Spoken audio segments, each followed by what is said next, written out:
So our scripture tonight comes from the book of Luke. It's chapter 10, verses 25 through 37.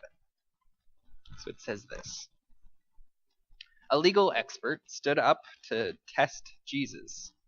"Teacher," he said, "what must I do to gain eternal life?" Jesus replied, "What is written in the law?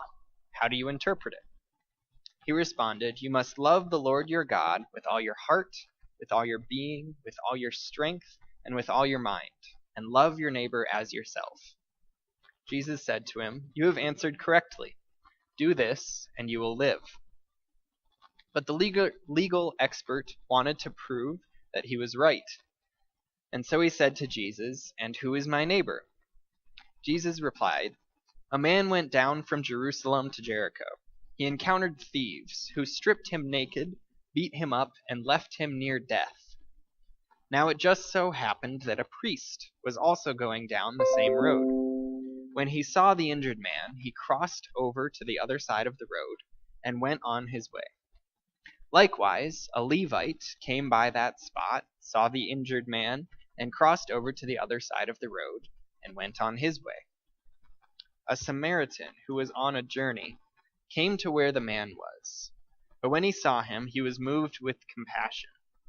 The Samaritan went to him and bandaged his wounds, tending them with oil and wine. Then he placed the wounded man on his own donkey, took him to an inn, and took care of him. The next day he took 2 full days' worth of wages and gave them to the innkeeper. He said, "Take care of him, and when I return I will pay you back for any additional costs." What do you think? Which one of these 3 was a neighbor to the man who encountered thieves? Then the legal expert said, "The one who demonstrated mercy towards him." Jesus told him, "Go and do likewise." So as the first week of Advent gets going here, I've been thinking a lot about gifts. And so we're going to do a series on gifts because, of course, that seems quite appropriate for the season. And there's a lot that can be said about gifts. And so as I've been thinking through like all the gifts that we've been given, I've realized that there are a number of them that really are just totally unearned things that we gain, and also a lot that we don't think about. So today that's one of those things that I want to talk about, is one of those gifts that was completely unearned, at least by our own merit, and also just something that we don't normally think about. So this is the gift of privilege. So it's kind of a big topic, especially because I talk about privilege in the socio-political sort of manner. So this is essentially what you've been given that was completely unearned, that you have basically because of all the labels that society puts on you. So of course labels can be good and bad, but in general, most of us in this room have a whole lot of really good labels, which give us enormous privilege in society. And again, it's one of those things that you don't think about, or at least the caveat here is you don't think about it unless you don't have that privilege. And as soon as you don't have privilege, then you can only ever think about it. So these are especially things like race. You know, as a white person, you don't think about how you're white. But if you're not white, you do think about it almost all the time when you walk into a room. That's what a number of my classmates have always talked about when these topics come up. Like, you walk in a room and we can just be ourselves as white people. But if you aren't, you walk in and you can almost immediately recognize a difference in how people react. And so suddenly you're thinking about the color of your skin instead of the actual situation in the room. So this is an example of privilege.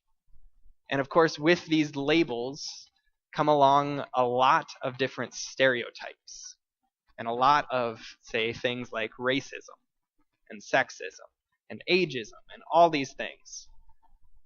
However, of course, we in this room have a whole lot of privilege. And so I think we really need to recognize that, because it has some serious implications, especially as Christians, because we end up representing Christianity in a number of ways. Because one of the big things about privilege is those who are the most privileged have the most voice.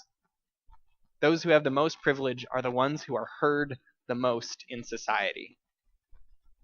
This is kind of evidenced in society today simply because there are a number of movements going on in the country, especially, that are race based predominantly. I mean, obviously, it goes a little wider than that, but there are a number of movements right now that are race based.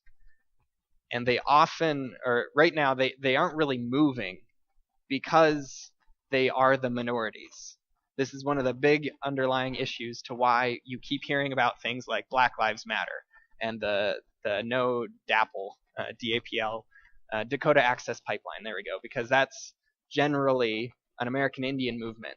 And so these things just haven't moved because, for the most part, because of the race of the people that they are. They don't have as much voice. You won't be hearing about these people nearly as much on the news simply because of who they are, what labels we put on them as their race, as their religion perhaps, as all of these things.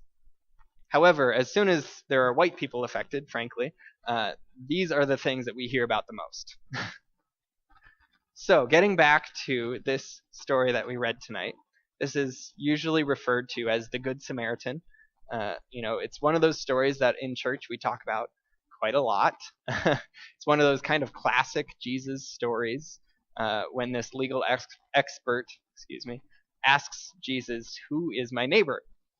And so you get this scenario, of course, of this man going down the road, and he's stripped and beaten and left near death, robbed of all of his belongings.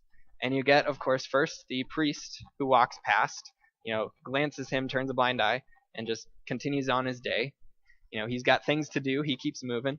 And then you get this Levite who, to the Jewish people, would have kind of just been a peer, a common person similar to themselves, who also keeps walking. And then you get the Samaritan. And so the Samaritan is, of course, who we almost always talk about. But I actually want to spend less time on the Samaritan because I actually want to talk more about the other two people tonight than you usually hear. So first, the Samaritan. The Samaritan is really important in this story because of the labels that the Samaritan has. Because this Samaritan actually has much less privilege than the other two people in this story. The Samaritan is actually the kind of person that the Jewish people had been at war with in the previous generations. And so there had been kind of these stereotypes built up about who a Samaritan was, what kind of person they were. It was just generally that group of people that the Jewish people just didn't like, just because of past generations of things that had happened.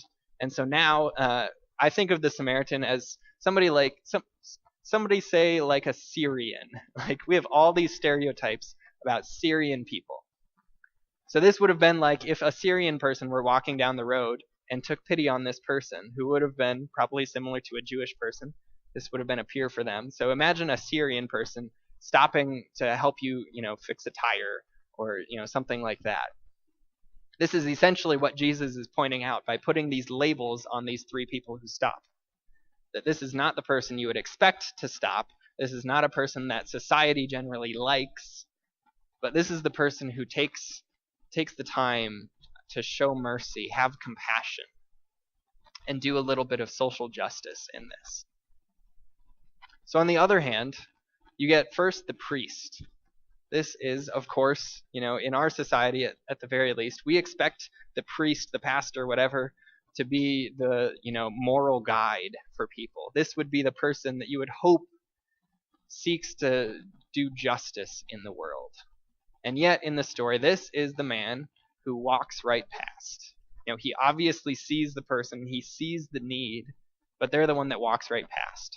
And talk about privilege. This is the man who, has this wonderful job, who has extremely high social standing. And can you imagine, the kind of voice that this priest has? I mean, I'm the one talking in this room, right? Like, this is literal voice that this priest has. And so imagine if I said, I saw this man the other day walking down the road and I didn't stop and help him. Imagine what that says about, who matters in the world. And so similarly, you get the Levite who does the exact same thing. He sees the man and he keeps walking. This would have been like any of your peers, essentially. This would have been a peer to the Jewish people. So imagine you're, sitting down at the table with a friend and they say, yeah, I saw this man on the side of the road the other day, like dying. And I just kept walking. So what does that say? This only breeds more apathy. Like, this breeds the kind of attitude that just leads to no good. This is not justice seeking. So instead, it's the Samaritan, the one that you wouldn't expect, who stops and helps. But again, I want to focus on those two people, the ones that you would expect, that you would hope would help somebody, who would do some sort of justice in the world. So these are the two that really break my heart in this story. But yet at the same time, they break my heart, because how often have we been those people? You know, in this room, we are the majority groups in the United States. And as we, sit and watch TV, or, go throughout our day, and we see problems in the world and we do nothing, what is that saying to the world? Because at least in the United States, we in this room are among those who are the groups of people who have the most voice, who are listened to, who are the ones that do show up on the news reels as you flip through your channels. We are among those groups. And especially as Christians, we are one of the dominant voices in the world. And so as we see need in the world, are we that priest who just walks on by? Do we see the need, recognize that that's there, and then just keep going? Because this is truly one of the biggest problems in the world, that those who have the opportunity, who have the privilege, just keep moving.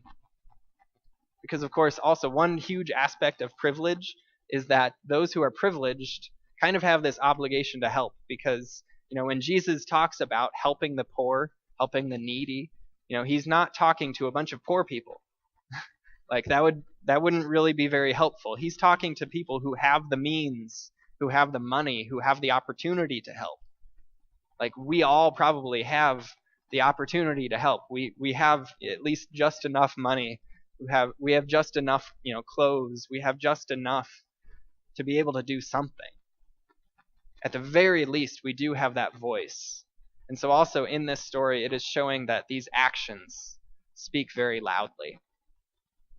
That if those who have this privilege, those who have great opportunities in life, if we are just selfish and keep moving, well, then there certainly will be more opportunities to do justice, because there will be so many people still in need. And so today, I would just remind you of the ending of this story. So at the end, when Jesus asks the legal expert, who would have probably identified more with the priest than anybody, he asks who in this story showed compassion, who in this was a neighbor to the man who is in need. And the legal expert can't even say the name of the guy. That's how much that he doesn't like that group of people. He doesn't say the Samaritan. He instead says the one who showed compassion. And so Jesus simply says, go and do likewise. And so quite simply, I want you tonight to recognize that you have the opportunity, you have the means, you have that privilege, you have enormous voice to go and do good in the world, to see the need that is out there and to do something about it, to show compassion, to show mercy, to go do justice. And so in the words of Jesus, I would simply say, go and do likewise. So may it be that you can go out to show compassion, show mercy, and do justice. Go and do likewise. May it be so. Amen.